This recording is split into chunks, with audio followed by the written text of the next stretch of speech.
Ikaw, naniniwala ka bang mas mahalaga ang tamang proseso kaysa sa mabilis na resulta? Sa pamilya, ano nga ba ang mas mahalaga? Ang mabilis na solusyon o ang tamang desisyon? Sa pamilya, madalas nating tanungin, ano nga ba ang mas mahalaga? Mabilis o tama? Mabilis, madalas ito ang gusto natin, agad-agad, lalo na kapag may problema. Pero sapat nga ba ang mabilis kung hindi maayos? Tama, ang pagpili ng maglaan ng oras para masiguradong wasto. Kahit natagalan, sulit at mas matibay ang resulta. Sa pamilya, hindi natin kailangang pumili.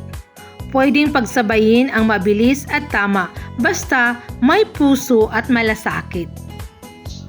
Sa dulo, hindi lang sa bilis o ang pagiging tama nakasalalay ang tagumpay, kundi sa pagiging buo at magkasama. Like and share if you believe family always comes first.